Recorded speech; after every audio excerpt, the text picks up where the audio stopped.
Assalamu alaikum. Wa alaikum assalam. Bir ayda 2 jolu ayız bolup kalıp jatam.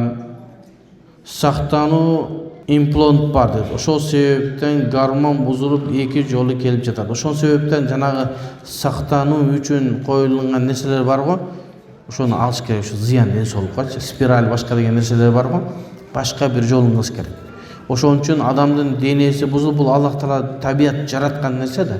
Жараткан нерсени токтотом десең, ал болбойт. Анда денсаулыкка зыян болот. Аллах Таала ада аялды ушундай кылып жараткан, ал ошондой болуп, ай сайын ошондой болуп туруш керек. Андай болбосо адамдын аялдын денсаулыгына зыян болот. Ошол себептен ошону алдырып салыңыз. Өзү негизи айыздын тазалыктын эң азы 15 күн болуш керек.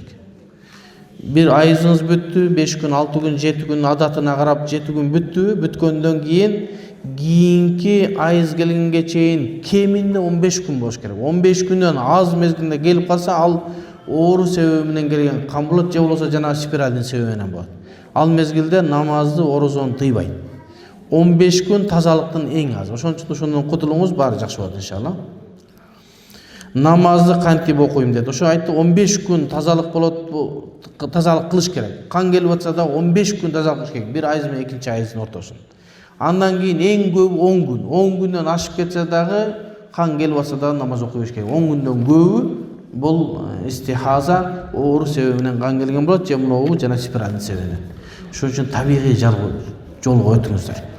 Табигый жолго өтүш керек. Билсеңиз денсаулыгыңызды, бөйрөгүңүздү тез эле жок кылып аласыз. Demek akırkı çeçimde aytıp koyulu, тазалыктын эң az 15 gün болуш керек. Ал эми bir айыздын эң көбү 10 günden ашпаш керек. 10 günden ашты ал оорулук кан. Болбосо аялдар 6 gün, 7 gün эле үзүлүү болот. Жанагы спиралдын себебинен эле дагы кан көп болсо 10 günden кийин нар жагын намазды окуй бересиз, бардын кыласыз, кан келип атса да аны истихаза кан дейбиз. Ошон үчүн муну балекеттен качыс жоготсоңуз ушул кайра ордуна келип калат.